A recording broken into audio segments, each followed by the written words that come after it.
Baik, sahabat-sahabat, Bismillahirrahmanirrahim. Allahumma sholli ala Sayyidina Muhammad wa ala ali Sayyidina Muhammad. Alhamdulillah, hari ini maaf nih, saya sempat membuat sahabat-sahabat khawatir. Pas bangun-bangun banyak miss call ya. Semua tanya ada apa, ada apa. Nggak pernah kejadian seperti ini sebelumnya. Jadi setelah tadi nganterin anak-anak pagi sekolah gitu ya, siapin tiba-tiba kayak meriang gitu. Eh, Menggigil dingin sekali. Eh, Terus kepala berat sekali gitu ya, ngantuk yang sangat tak tertahankan. Padahal saya tiap Rabu itu memang tiap ya Rabu malam berarti Kamis paginya itu cuma tidur 2 jam biasanya. Terus go on biasanya tidur lagi siangnya. Paling take a nap 1 jam gitu kan. Tapi pagi ini tak tertahankan ngantuknya. Sampai karena dingin, saya ambil selimut ya kan, coba 3 lapis gitu sampai menggigil.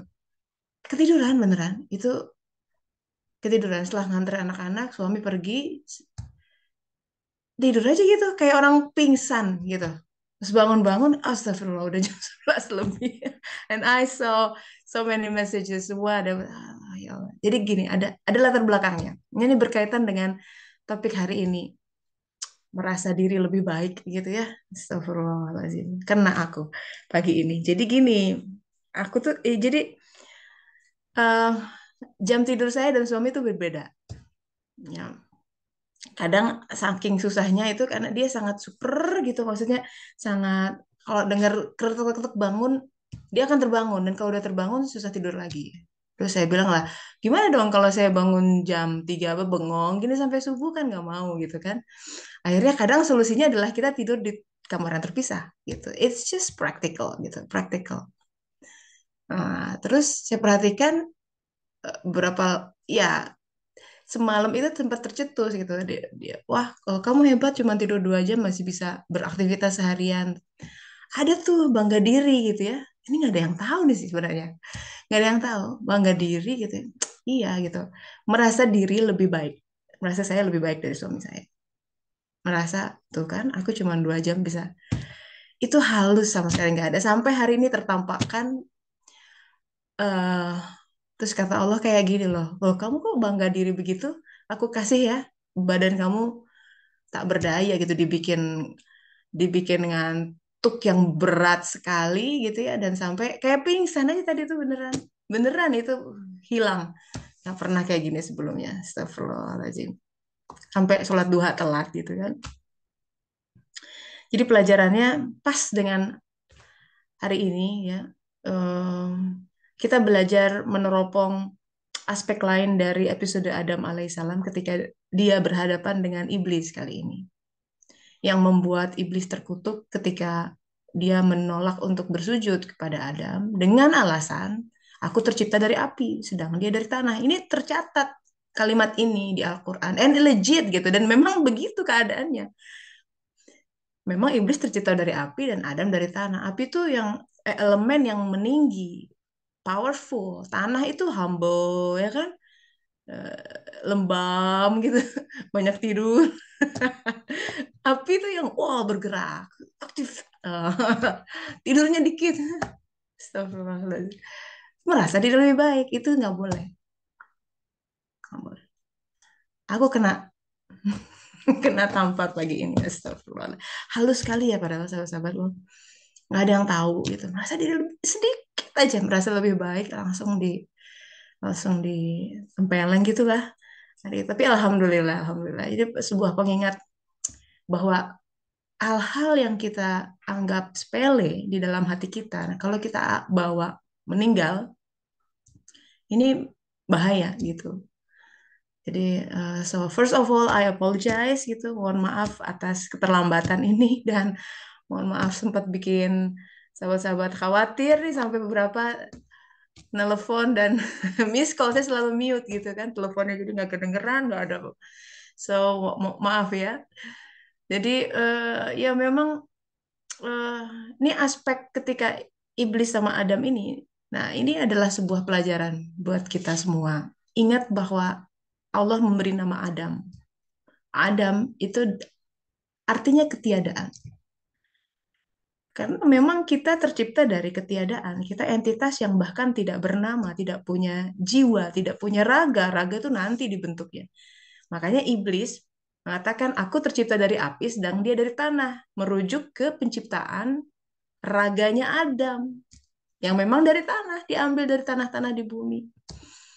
Yang terbaik. Terus disemai di jalur malaikat, di tangga Yakub gitu. Tempat Isra Mi'raj Rasulullah SAW itu ada tangga ke langit, ke Sidratul Muntaha. Yang iblis tidak lihat penciptaan jiwa Adam alaihissalam yang tercipta dari cahaya. Ini karakteristik iblis ini, satu kalimat ini jangan-jangan kita banget gitu. Ya aku banget tadi tuh kena. Aku lebih baik dari dia, gitu kan? Aku lebih beribadah lebih baik dari dia. Lihat suami kurang ibadahnya gitu kan? Terus kita merasa lebih baik. Astagfirullahaladzim. Kena tuh. Siapa yang bikin kita bisa beribadah emangnya? Pemberian. Karena kita nggak punya apa-apa. Gitu. Itu yang harus dimaknai dari episode Adam alaihissalam. Kita tuh nggak punya apa-apa. We are nothing, we have nothing. As simple as that. Jangan mengklaim sebuah kesuksesan, sebuah aktivitas, sebuah cita-cita apa bahkan pencapaian apapun, bahkan kegiatan apapun. Siapa yang kasih rezekinya? Siapa yang kasih ilham? Siapa yang kasih inspirasinya? Allah Ta'ala semua. Maka salah satu pelajaran dari episode Adam adalah sadari kita tuh dari nothing. Nggak ada, nggak punya modal apa-apa. Kita lahir ke muka bumi pun secara ragawi nggak bawa apa-apa. Kalaupun kita membawa sebuah potensi kepintaran di otak kita, di gen kita, itu karena Allah yang kasih. Ya, ini adalah sebuah pelajaran untuk keep humble. Ya, kadang godaannya kuat, terutama kalau kita merasa baik atau keren atau uh, so good at something gitu. Dan kita mengklaim kebaikan itu sebagai sesuatu yang datang dari kita, lupa bilang alhamdulillah. Pujian yang manusia sampaikan dia ambil tanpa kita bilang alhamdulillah, itu semua puji bagi Allah. It's not mine. It's a constant reminder. Kita harus diperingatkan gitu-gitu terus.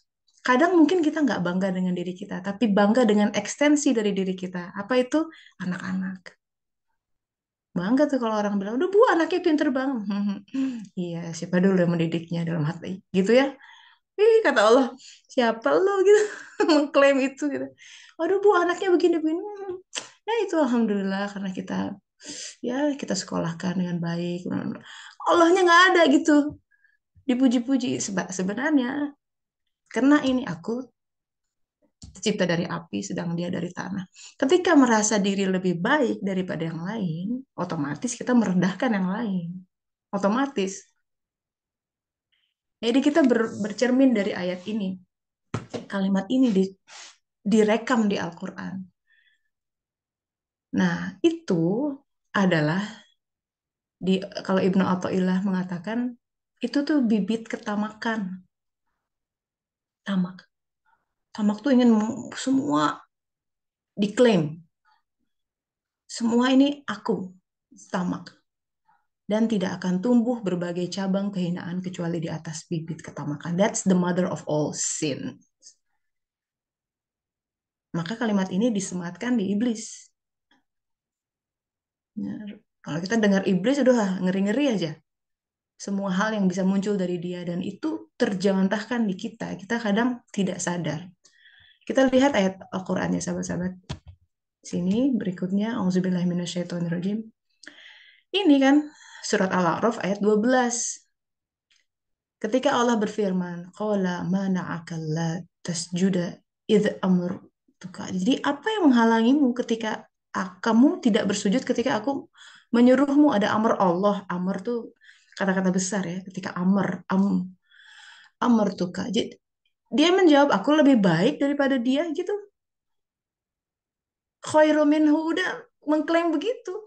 Kata kalimatnya, aku lebih baik dari dia.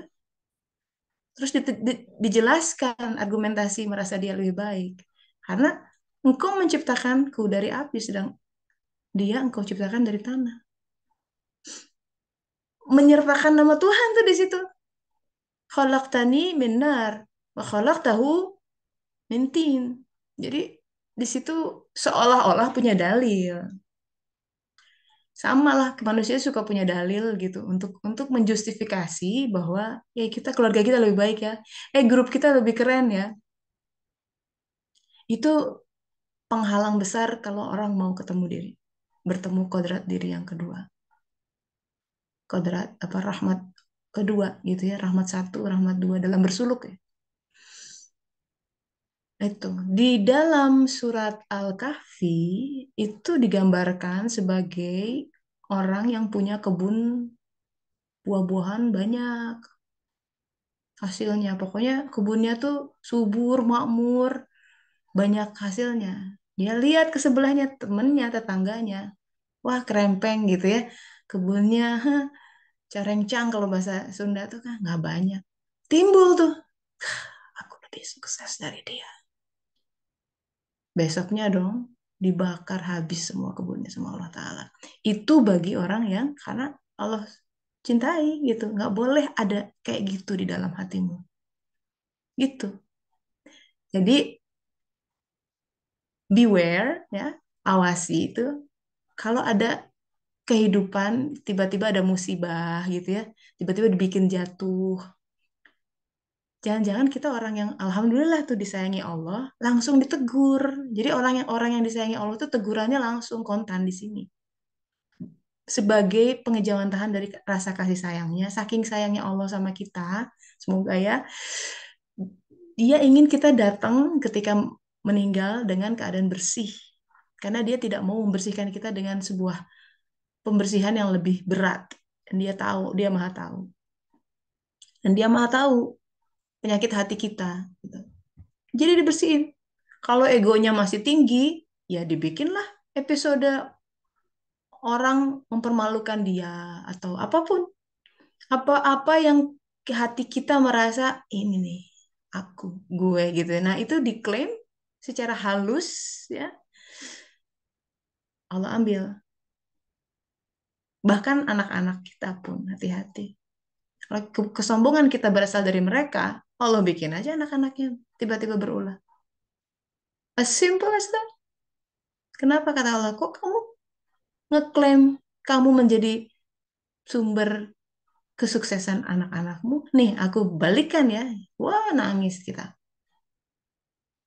Baru di situ kita bilang, ya Rob, ya Allah gitu. Kita nanti Allah balikan. Seperti episode Ayub alaihissalam, kadang kita diambil semua hal, tapi apa-apa yang diambil nanti akan dikembalikan lagi gitu. Jadi jangan takut, apapun prosesnya itu datang dari rasa kasih sayang Allah Ta'ala. Apa-apa yang diambil akan dikembalikan, apa-apa yang rusak akan diganti dengan yang lebih baik. Nah, cuma butuh akal dalam tuh untuk melihat kebaikan itu semua. Gitu ya. Jadi pelajarannya adalah jangan merasa diri lebih baik dari siapapun. Merasa diri lebih, wah itu semua given ya. Siapa yang bisa bikin kita sholat, bikin kita sabar gitu ya. Janganlah gitu. Jangan diri lebih baik, jangan pula menganggap ekstensi diri itu anak-anak tuh kan. Atau kekaryaan, itu anak-anak kita tuh. Aktivitas kekaryaan, karena sesuatu yang dihasilkan dari diri kita. Kadang orang memuji karya kita dan kita mengklaim itu gitu. Ya, semua pujian alhamdulillah mesti alhamdulillah balikin udah bukan it's not us. Kita tuh nggak layak sebenarnya. Nggak layak sama sekali menerima pujian apapun itu. Sadar kalau sadar bahwa kita Adam, Bani Adam. Nggak punya modal. Wis tau lah, nggak ada modalnya. Itu Allah kasih semua itu. Allah kasih semua. Given, 100% given. Terus gimana kita mengklaim? Kan lucu. Kayak tukang parkir gitu ya. Berjajarlah mobil, ada Lambo, ada Limo. Mau orang bilang, wah kamu mobilnya keren. Bangga. Bukan mobilnya dia cuma jagain. Ada. Kita tuh cuma disuruh jagain. Nih aku kasih amanah. Namanya amanah. Amanah tuh is not belong to us. Sesuatu yang kasih, kamu boleh pakai. And yes, ada instruksinya. Gini cara pakainya. Nanti ada Allah ingin memberi sesuatu kepada kita lewat itu. Nah, kita lebih dalam lagi melihat ya. Jadi manusia itu kadang ingin jadi yang paling pintar, paling keren, paling sukses, gitu. Ngaku aja lah, ya. There is episode dalam hidup kita itu bawaan api soalnya. Dia meninggi, paling ingin dipandang keren di keluarga, paling bisa, serba bisa ini itu. Seneng gitu kalau dibilang, oh kamu superwoman ya gitu. Padahal itu nggak natural tuh bisa ini itu tuh nggak ada. There's no in story gitu. Semua bisa gitu nggak bisa. Ada halnya di mana kita, oh ya ada limit, ada batasan. Nah, menempuh jalan suluk, kita berjalan itu kita akan makin paham bahwa oh ya setiap orang tuh punya keunggulannya masing-masing. Bahkan dalam bidang yang terlihat sama, dia ada subspesialisasinya. Maka di dalam suluk kita akan mengenal harus menemukan kodrat diri sebagai tahapan suluk yang kedua. Tahapan yang pertama harus bersih hati, balik ke kondisi ketika kita dilahirkan mutahharin awal. Ketika seperti kita bayi dulu, bulan purnama, full moon, cahaya imannya, balik modal. Itu cahaya iman full moon. Nanti dari itu amal soleh teridentifikasi. Makin banyak amal solehnya, dia makin mengerucut ke kodrat diri masing-masing. Jadi si zujajah itu ya, si qalb dalam diri dicahayai oleh amal soleh, api dari amal soleh. Makanya salah satu tanda seorang mukmin adalah dia orang yang sangat produktif. Dimanapun dia ditempatkan, seorang mukmin itu shining gitu. Jadi kalau kita digaji X rupiah, kata almarhum Bapak Mursyid dulu, kamu digaji X rupiah, kerjamu mesti X plus. Coba. Nggak ada hitung-hitungan ekonomi seperti itu. Itu sulit kalau mau meraih spiritual achievement ya, jadi jiwa kita supaya bertumbuh, aku digaji X rupiah. Kan kita hitung-hitungan nih, ah udah. Oh, kalau bisa bahkan kurang ya kan biar aku menikmati uangnya. Nggak begitu kalau suluk. Kamu digaji X rupiah, kerjamu mesti plus. Yang plus itu jadi cahaya buat jiwa. Orang beriman tuh dimanapun nggak hitung-hitungan kalau kerja. Terserah mau dilihat sama bos, terserah mau dipromosi apa enggak lihat itu. Pokoknya aku kerjain. Produktivitasnya luar biasa.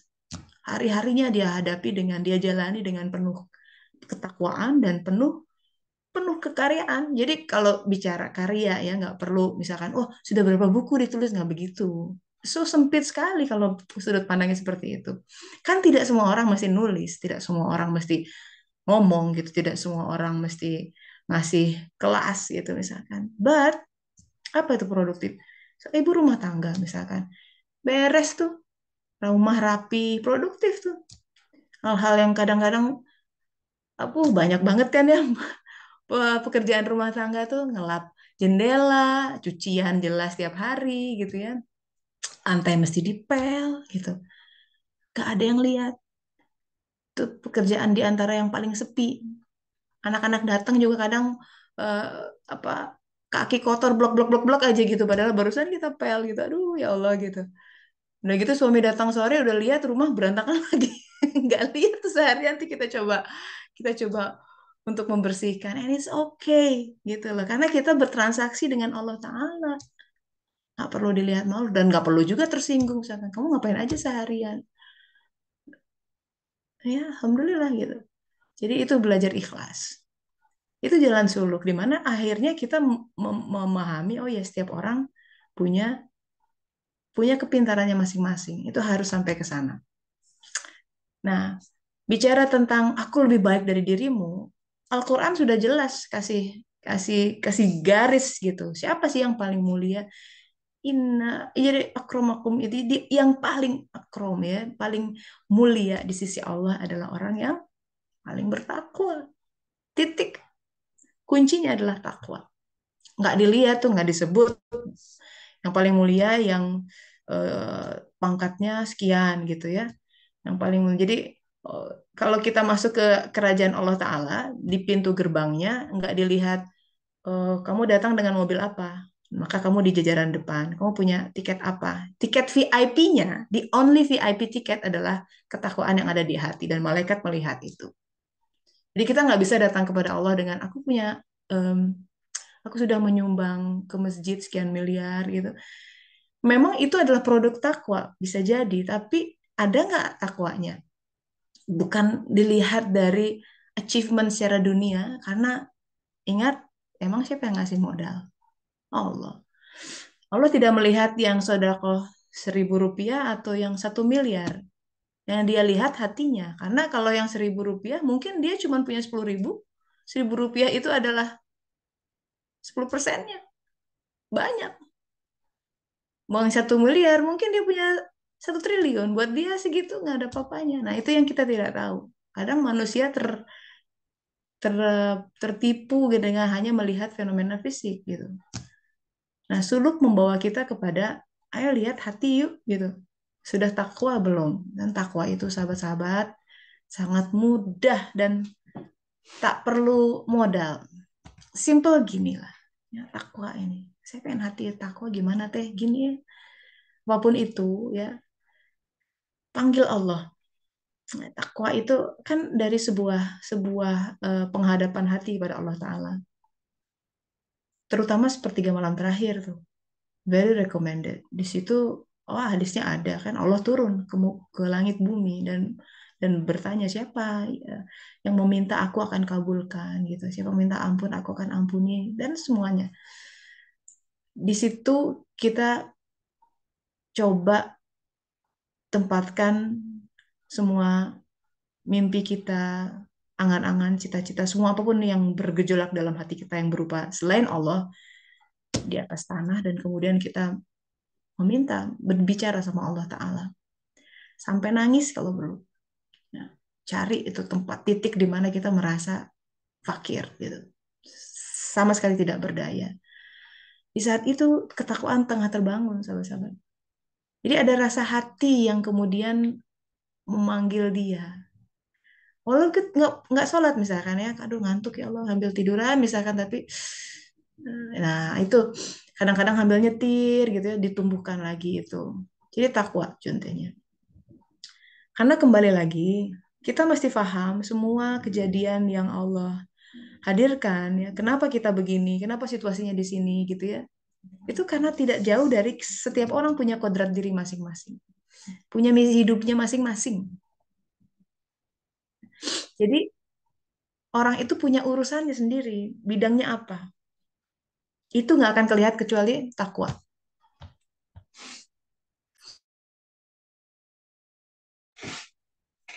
Ya, alhamdulillah. Nah, jadi seruannya takwa itu ya urutannya dari taubat, iman, amal soleh dia membentuk takwa. Tidak akan orang itu punya mentalitas bertobat kembali kecuali dia dihadapkan ditutup oleh sebuah itu tadi, aku lebih baik, rencanaku lebih baik dari rencana Allah. Jadi itu adalah berhala kita. Dan kadang susah itu melepaskan dari waham kita bahwa ya tapi kan harusnya begini. Itu tuh udah merasa diri lebih baik tuh dibandingkan rencana Allah. Karenanya kita kecewa. Karena kita punya ilusi, punya punya punya ekspektasi gitu. Punya harapan yang terjadi harusnya seperti ini. Suamiku tuh harusnya kayak gini gitu. Yang ada nggak begitu. Kecewa kan? Iya. Ketika kita kecewa, ada rasa sakit hati, ada rasa marah di situ, disappointment, kecewa itu. Kadang kita butuh someone to blame. Kita butuh kambing hitam. Dan gampang aja menyadari suami sih begitu.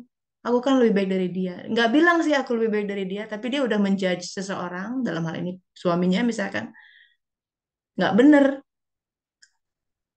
Itu sudah merasa diri lebih baik sebenarnya, di titik itu. Aku nih yang selama ini kerja, dia nggak ngapa-ngapain, misal. Emang yang bisa kasih tenaga kita bekerja siapa? Kemampuan kita bekerja. And so what kalau it's done. Kadang-kadang orang bisa berubah. Orang kadang-kadang punya siklusnya. Kadang dia lagi down, nggak bisa ngapa-ngapain. And then bukan area kita untuk mengubah orang. It's never about that. Suluk itu nggak pernah tentang itu. adalah wow capek banget kalau harus targetnya mengubah orang, nggak terjangkau sahabat-sahabat, nggak terjangkau diri kita aja kadang-kadang nggak terjangkau yang di dalamnya. Jadi tuh fokus kita itu mengubah diri. Ayat Qur'annya ada, barang siapa mengubah keadaan dalam nafs, Allah diubah semesta itu caranya. Jadi fokus kita di sini ke dalam diri, semesta di luar itu otomatis berubah seiring dengan perubahan kondisi jiwa dan qalb kita. Coba lihat ayat Qur'annya berserakan di mana-mana. Jadi kita adalah kutub semesta sebenarnya. Semesta kehidupan diri kita ditentukan kita. Sementara sebagian besar orang salah strateginya, sibuknya keluar, nggak memperbaiki ada yang di sini, terus aja seperti gali lubang, tutup lubang, ada lubang lagi, ada. Selama penyakit hatinya nggak hilang, selama belum tazkiyatun nafs, itu akan muncul lagi dalam berbagai fenomena dan seumur hidup kita akan hanya ah, memadamkan api sini. Urusan ini beres, ini belum. Urusan ini beres, ini sampai ubanan ya kan, sampai menua, nggak mengenal Allah di situ. Begitu ditanya malaikat di alam barzah, alastu birabbikum? Siapa ya? Karena kemarin aku yang menjadi Robku, aku yang beresin itu semua. Jadi gitu, dia nggak berjalan bersama Allah di situ, tidak pernah meminta Allah juga, tidak merasa diri fakir, bahwa akulah sang fakir, aku yang butuh, karena aku adalah nggak ada apa-apanya, aku adalah Bani Adam. Jadi ketika Al-Quran, Allah Ta'ala menyeru dalam Al-Quran, wahai ya Bani Adam, itu kita tuh, kita adalah Bani Adam. Tapi marilah kita renungkan arti kata Adam itu. Kita tuh nggak ada apa-apanya, sahabat-sahabat. We are nothing. Jangan klaim itu semua. Tapi dari kerendah hatian ini, itu yang aneh ya. Ketika makin kita menunduk, makin naik yang di dalam. Aneh. Makanya gerakan sholat tuh dari berdiri, itu gerak humble tuh. Berdiri dari meninggi, ruku, sujud. Itu seperti turun kan? Tapi disebutkan kata Rasulullah, orang mukmin itu sholatnya itu mi'rajnya para mukmin. Jadi gerak badannya turun, tapi jiwanya naik. Itu. Coba lihat dari gerakan sholat. Jadi apa yang diturunkan di dalam kehidupan kita, seolah-olah, wah kasihannya dia bangkrut akhir hidupnya. Yang orang nggak lihat, kualitas dirinya, jiwanya mencuat gitu loh. Dan kadang kita termakan oleh apa kata orang kan, malu gitu, dikira nggak sukses, di malu dianggap kurang berhasil gitu. Nah, itu kan kurang ikhlas namanya. Berarti masih peduli dengan apa kata orang. Itu berhala sendiri, hati-hati tuh. Sesuatu yang membuat kita neraka sendiri, bawa sendiri. Jadi bawaannya nggak enak gitu. Boro-boro bisa bersyukur, orang malu, ya kan? Dengan takdirnya gitu yang sekarang.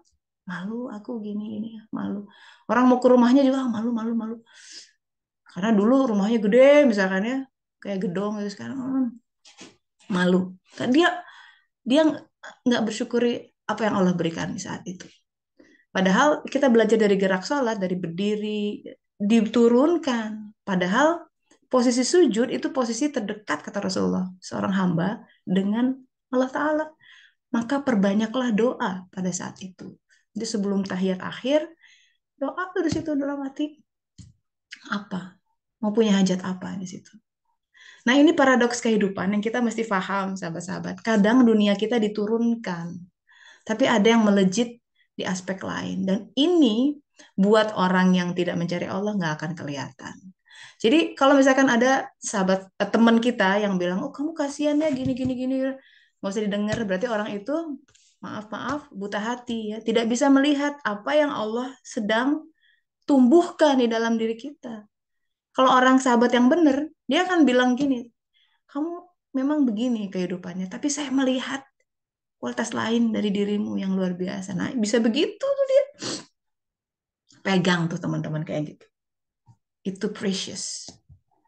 Kalau teman-teman yang membuat kita makin gak enak hati ya kan, makin wah kamu kok begitu, coba deh, coba ini, makin gak karuan. Ya, itu tinggalin. Itu salah syarat taubat diantaranya adalah mengubah pergaulan. Harus disapih orang-orang yang punya impact baik terhadap jiwa itu. Ya, jadi semua kita harus sadar semua hal itu dari Allah Ta'ala. Besar, kecil, dalam pikiran kita ya, kurang gitu ya.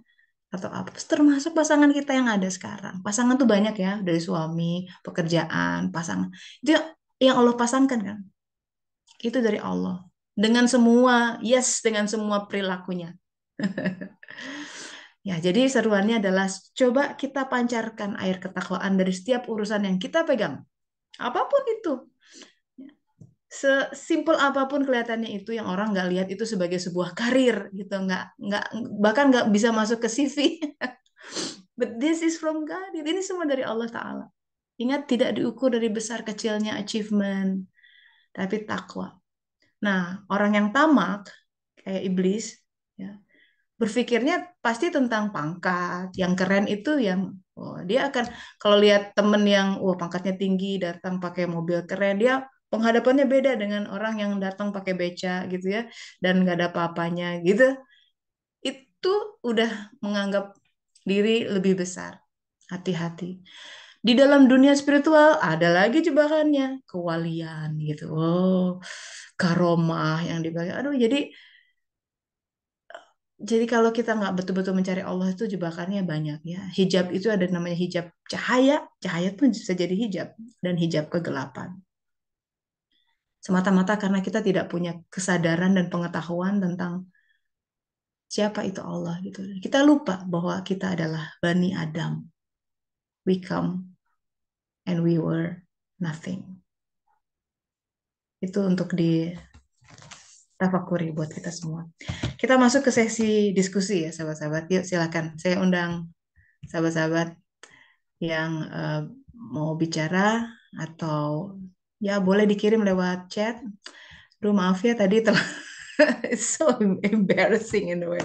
Maaf, tidak pernah terjadi seperti ini sebelumnya, Masya Allah. Tapi ini nyambung banget dengan topik kita hari ini, tentang merasa diri lebih baik tuh langsung kena sentil gitu ya. Alhamdulillah. Silakan langsung di unmute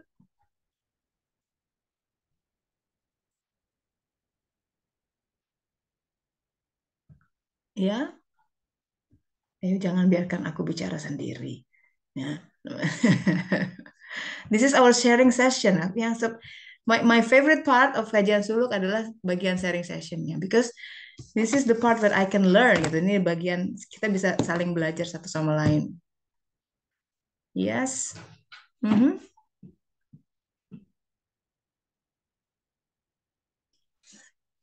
Silakan. Mbak Uti tadi telepon ya. Aduh maaf ya. Sempat bikin khawatir. Masih di mute.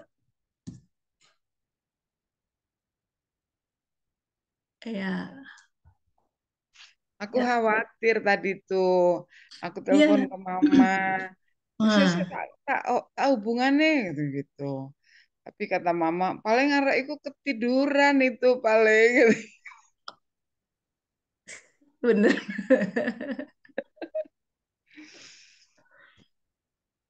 Ya.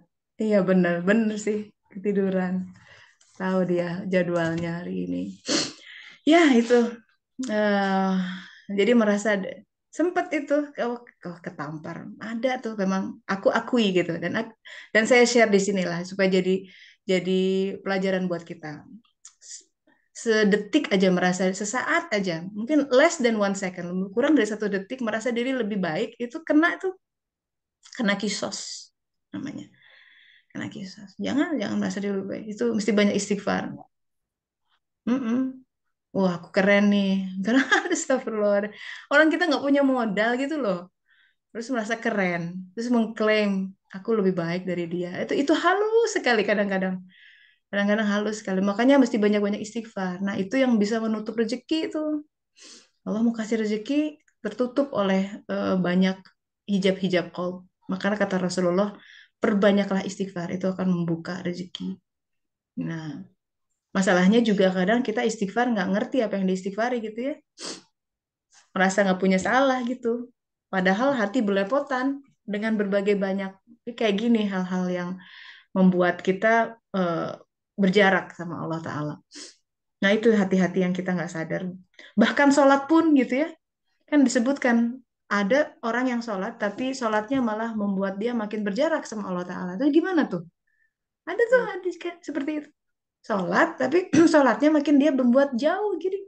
Gimana itu ironis sekali kan? Jangan-jangan itu kita gitu. Sholat udah tapi harusnya tuh sholat tuh mi'raj. Mi'raj itu artinya mendekat kan, naik. Tapi malah jauh. Nauzubillah min dzalik. Iya, Mbak Wilma silakan. Assalamualaikum Teh Sesa. Waalaikumsalam warahmatullahi wabarakatuh. Silakan, Sorry, Mbak. tadi sempat kehilangan Teh Sesa nih. Maaf ya. Alhamdulillah sehat. Jadi kalian lagi khawatir-khawatir tuh I was sleeping like a baby gitu.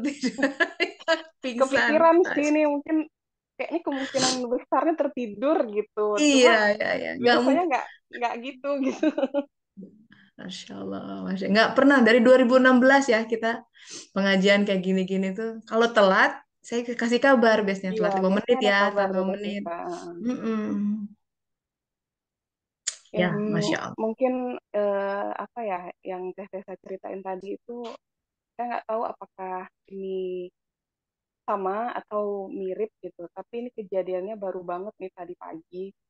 Hmm. Jadi saya kan mau pergi ke puskesmas ceritanya gitu kan, mau bawa Hmm. adik kecil imunisasi.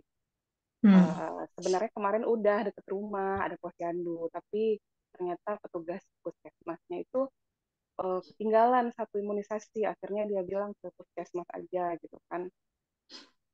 Nah, tadi itu kita berhubung si kakak lagi libur, dia belum libur sih, cuma terima rapornya hari Sabtu. 2 hari ini dia udah nggak sekolah lagi. Akhirnya ya udah ikut aja yuk gitu kan. Terus si anak yang tengah eh, udah bilang mau ikut gitu. Si nenek dia biasanya pergi ke kampus ngajar, cuma karena lagi Hmm. sakit akhirnya beberapa hari ini di rumah. Cuma karena lagi sakit ya otomatis nggak bisa saya mintain untuk dititip anak gitu kan. Daripada ngerepotin di rumah ya udah pergi aja gitu ke puskesmas, minta antar sama suami bentar baru suami bisa pergi kerja. Nah, saya itu permasalahannya eh, mungkin mirip ya seperti yang saya bilang tadi itu ada kesombongan diri gitu apa. Jadi saya itu kan sedang dalam proses memperbaiki problem-problem di masa lalu gitu. Hmm. Sebelumnya kan pernah cerita juga sama Teh Desa di chat waktu itu ya tentang bagaimana apa ya istilahnya mungkin marah pada masa lalu gitu-gitu Ya, pada ya. orang tua gitu kan. Hmm. Nah, jadi ceritanya tadi pas mau pergi itu eh, seperti biasa sih sebenarnya orang tua itu em, mama saya itu rewet gitu. Cuma saya Hmm. tidak suka dengan kecerewetan itu yang masih seperti itu gitu. Ah. Karena saya sendiri sudah mencoba untuk menguranginya. Jadi dia nanya, ini udah, itu udah gitu awalnya nunggu kabar gitu kan. Udah gitu kan.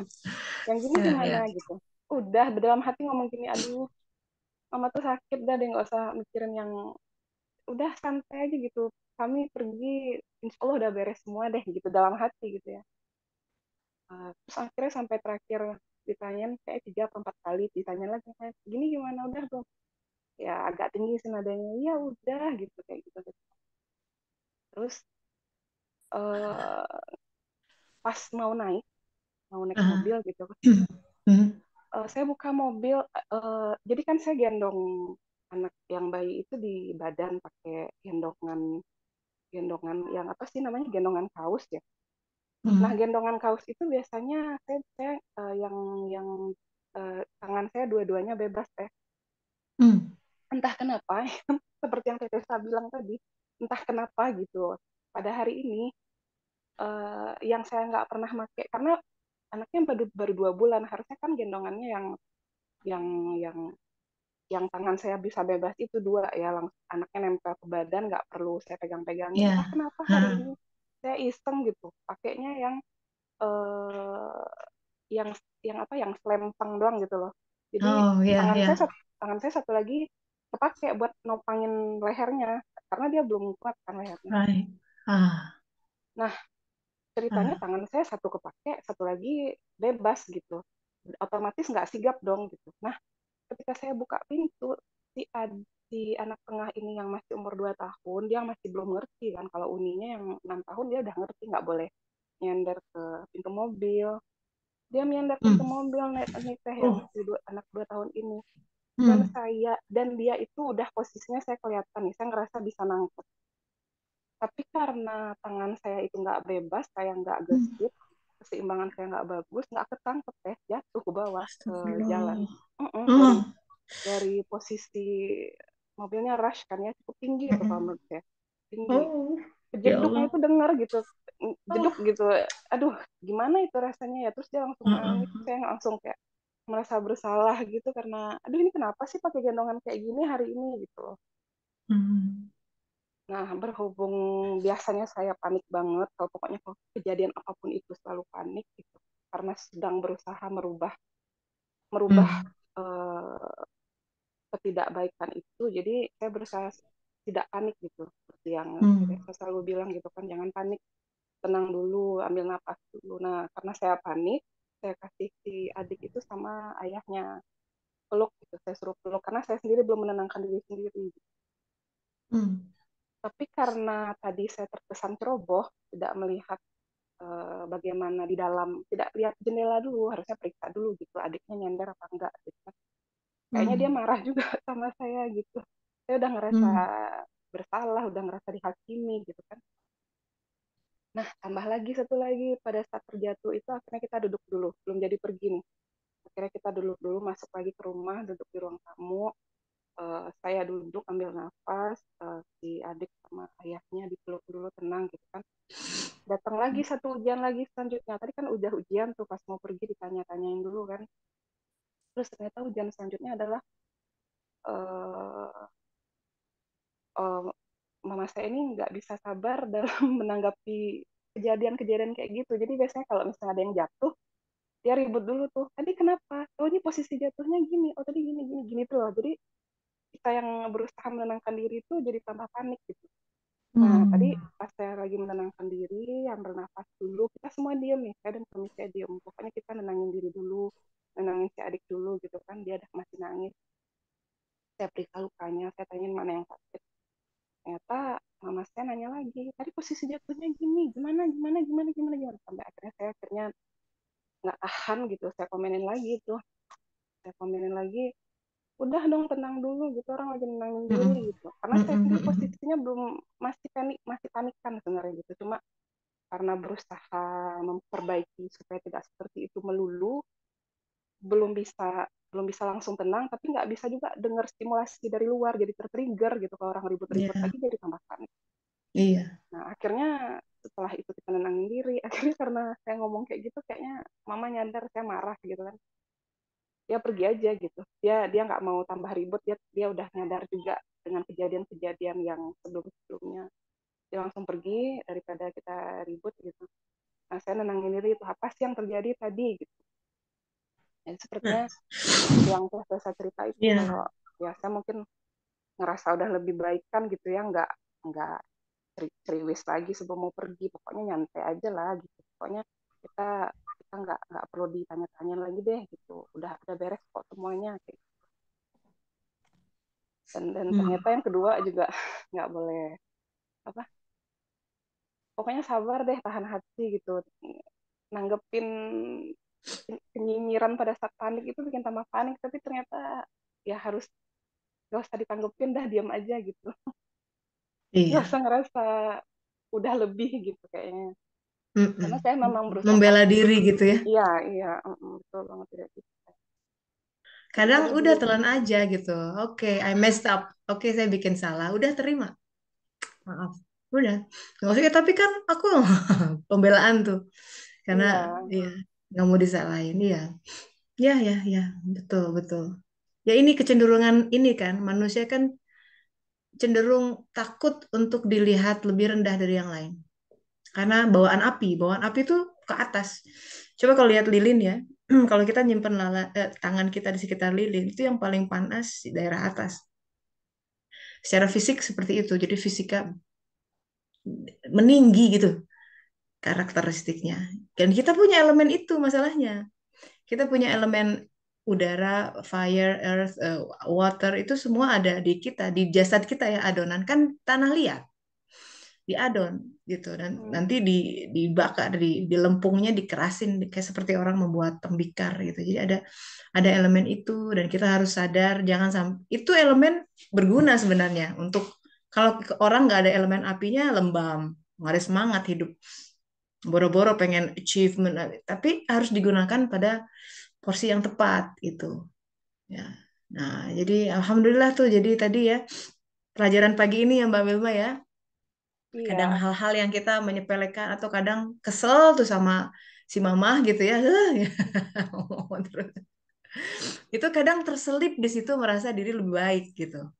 Mm-mm. Ya aku gitu-gitu gitu Memang. terus gitu. Heeh, merasa melihat bahwa apa yang orang lain lakukan itu nggak benar gitu. Nah, ketika kita menjudge nggak benar, kita sudah merasa diri lebih benar dari yang lain. Padahal kita lihat intensinya harusnya, kita lihat niatannya gitu ya. Oh, niatannya baik, dia itu sayang gitu kan. Nah, itu yang kadang kita lepas dan kadang itu ujian dalam kita bermuamalah ya, berinteraksi dengan orang. Kadang kita nggak pas dengan cara dia menyampaikan sesuatu gitu loh. Kesel. Mm-mm. Tapi Iya. yang kita nggak tangkap itu datang dari niatan kan dia sayang sama kita. Dia pengen kita baik-baik aja. Coba cek semua yang kita tangkap rewel gitu kan. Tapi niatannya adalah baik. Nah, suluk tuh berjuang untuk lihat ke hal yang dalam. Sama nih, ada yang chat pribadi ya. Contoh ya. Ini berkaitan ini namanya hamba Allah saja gitu ya. Jadi kalau ini dia berkaitan dengan ujiannya dari suaminya. Dia merasa untuk membantu ekonomi suaminya dia harus bekerja gitu kan. Bahkan ada kasus lain di mana benar-benar suaminya nggak ada kontribusi. Memang Allah desain begitu aja. Kadang ya nggak tahu hilang pekerjaannya, selesai kontraknya atau apa. Terus kita tuh suka kesel gitu kalau misalkan kita wah kerja seharian beres-beres apa dia di depan TV atau di depan gadget gitu ya bikin kita yang nih seolah-olah kita yang bekerja terus dia nggak ngapa-ngapain. Ada perasaan itu. Bedakan ya dua hal. Bukan berarti kita nggak boleh menegur. Tapi ketika kita merasa aku nih yang kerja seharian, nah itu tuh udah kena nih. Aku tercipta dari api, sedang dia dari tanah. Kena. Kamu ngapain seharian? Aku udah gini gini gini gini. Hitung-hitungan kan? Nggak ikhlas. Kena lagi tuh di situ. Jadi pasangan dia dibuat seperti itu. Ingat tidak ada musibah kecuali dengan izinnya. Ataupun ayat 11. Nggak ada kejadian sesuatu itu Allah izinkan terjadi. Pasangan jadi begitu. Jadi sesuatu di luar kita, sahabat-sahabat, kita harus lihat bahwa semuanya, semua hal yang terjadi ya, semua hal yang bergerak, itu ada benang merah yang invincible, nggak kelihatan oleh oleh mata kita, nggak kelihatan. Mata hati bisa melihat. Itu daun jatuh begitu, itu ada izin Allah. Itu nyamuk bisa terbang gitu, lalat, itu ada izin Allah. Semua hal. Itu vas bunga bisa jatuh dengan izin Allah. Si adik jatuh, izin Allah. Si mama rewel nyap-nyap, izin Allah. Suami kok malas-malasan begitu, izin Allah. Semua semesta yang kita lihat, kelihatannya benda mati nih. Enggak mati itu sebenarnya. Kayaknya enggak, dulu kan kita diajarin IPA, benda mati dan benda hidup. Sebenarnya enggak mati, semuanya hidup. Ada rohnya. Ruh itu ada macam-macam tingkatan dari ruh material, ruh nabati, ruh hewani, ruh insan, sampai ruh yang tertinggi, Ruhul Kudus. Jadi setiap kita itu dipersiapkan harusnya wadahnya siap untuk menerima Ruh Kudus. Itu yang disebut di surat An-Nur ayat 35 sebagai misbah. Itu kodrat kedua, kodrat diri. target suluk kedua setelah mutahharin awal dibersihkan lewat tazkiyatun nafs. Maksudnya apa? Supaya wadahnya siap menerima target yang kedua, kodrat diri. Di situ kita akan kemudian mengingat perjanjian di alam alastu. Surat Al-A'raf 172 tentang alastu birobikum dulu kata Allah. Oh ya, bala syahidna. Kita di sini nangkring di bumi bukan untuk lewat aja. Ada hal spesifik yang harus kita lakukan. Temukan itu sebelum kita meninggal. Setidaknya kalaupun nggak nyampe, punya niatan untuk ya Allah semoga engkau temukan aku pada kodrat diriku. Setidaknya kalaupun belum paham apa sih kodrat diriku ini, bersyukurlah dengan apa yang dia hadirkan. Iya termasuk suami yang kayak begitu. Yang menurut kita lemah. Maksudnya, ya. Menurut kita kok dia gitu sih cari duitnya nggak nggak nggak cekatan gitu gemes kan kita saat gemes begitu, ini kena nih, aku tercipta dari api sedang dia dari tanah. Kalau aku akan begini, gini, gini, gini. Merasa diri lebih baik. Nauzubillah min dzalik. Api itu elemen membakar. Sering begitu, ya udah panasan aja hawa-hawanya. Bawaannya marah gitu. Nggak kelihatan bahwa suami begitu tuh mending ya nggak macem-macem gitu loh. Nggak narkoba kayak apa, nauzubillah apa. Segitu juga udah lumayan. Nah kita kadang nggak melihat itu. Makanya kata Rasulullah begini, celaka perempuan yang tidak melihat di pasangannya ada kebaikan. Sampai ada kalimat gini, ah aku tidak melihat ada kebaikan di dalam pasanganku. Apa sih baiknya orang itu gitu? Nggak boleh itu, gitu terancam, terancam. Alhamdulillah bahaya karena tidak sekedar pasangan itu ya. Kita melihat apa-apa yang Allah hadirkan itu harus ada kebaikannya. Berjuang banget sahabat-sahabat. Apa nih kebaikannya ya Allah? Kalaupun belum paham, setidaknya lapangkan hati untuk membuka itu dan minta sama Allah Ta'ala terhadap episode-episode yang kita anggap berat. Apapun itu, masalah anak, ya, ya anak malas sholat, doa sama Allah. Nah, kalau kali menegur wajib, tapi yang mengubah itu hati Allah Ta'ala. Kalau perlu, sholat hajat khusus buat dia. Ini ya Allah 2 rakaat buat dia. The power of prayer itu kekuatan doa itu doa adalah senjatanya orang mukmin gitu. Lakukan itu gitu. Jadi dibilang benda hidup ini yang hidup semua nih karena ada roh materi dan secara fisik dibuktikan bahwa pakai mikroskop elektron tuh belajar di fisika kuantum semua ini bergerak. Kita belajar di kimia ada elektron, proton, macam-macam bergerak itu semua. Meja ini semua atom-atom baru di suhu sekian derajat Kelvin gitu ya beku semua udah itu kiamat pecah nggak ada wujud ketika atom berhenti bergerak secara fisika theoretically itu kiamat nih nggak mau wujud jadi kita hidup di dalam samudera ilmunya ya semua hidup makanya kalau orangnya sensitif dia bisa ngerasa gitu ada perubahan tertentu belum alam lain ada jin gitu ya dan lain sebagainya itu membuat dinamika tersendiri walau alamnya jadi bagaimana menghadapi pasangan seperti itu fokusnya ketika melihat semesta kembali lagi kalau suluk tuh a journey within perjalanan ke dalam bicarakan baik-baik tentu saja secara ikhtiar ya Pak boleh bicara nggak gini gini gini keadaan kita gini gini saya lihat kamu begini begini begini apa anda baik-baik lah gitu itu salah satu di antara ya jihad kita ya dalam dalam membina rumah tangga karena bagaimanapun itu adalah fondasi kita gitu. Walau alam. Gitu sahabat-sahabat tuh hari ini luar biasa suguhannya. Ada lagi mungkin terakhir yang mau berbagi pengalaman pasti ada nih kalau ditelisik-telisik gitu ya ke episode-episode ketika kita merasa lebih baik. Itu kita terkena dengan ayat ini. Surat Al-A'raf. Ingat ya ayat 12 ketika merasa ana khairu minhu. Waduh, ini kena saya lebih baik dari dia. Ini kalimat Al-Qur'an nih, so.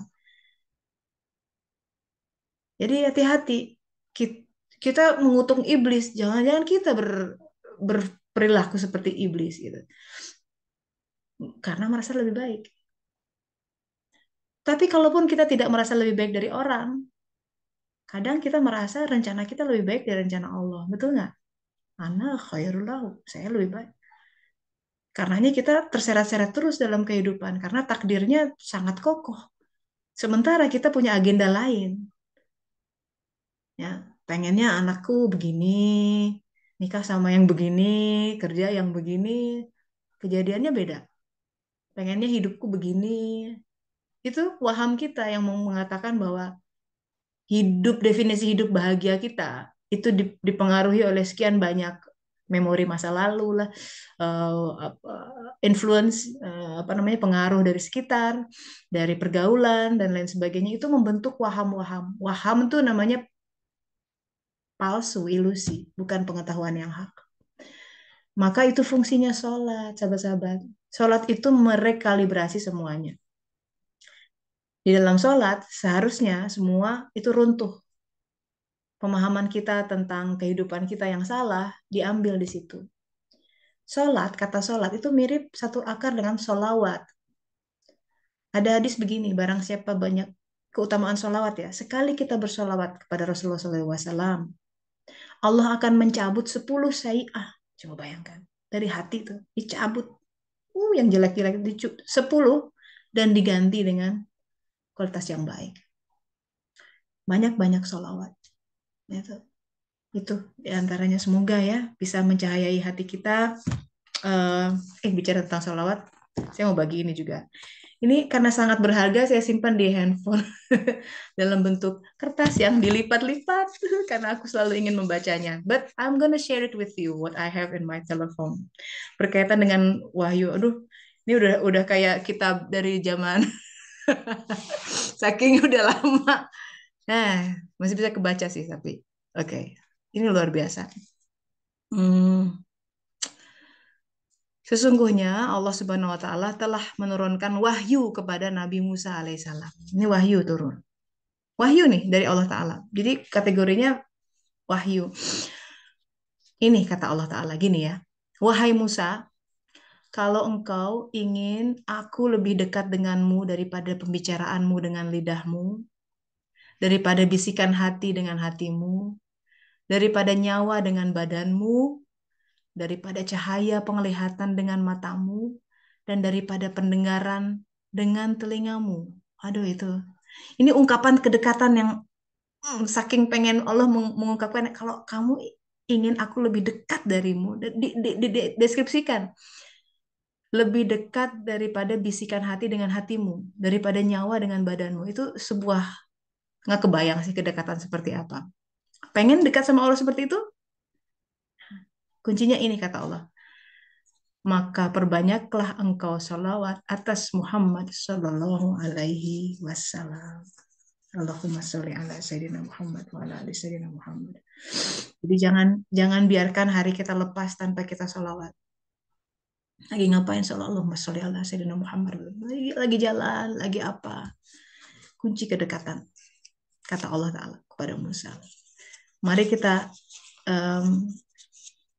ambil ini, jalan ini, ketika informasi ini sudah hadir, act towards it, lakukan gitu, mari kita amalkan, dan kita lihat bagaimana Allah mengubah kehidupan kita dengan ajaib gitu ya. Yuk kita banyak-banyak sholawat.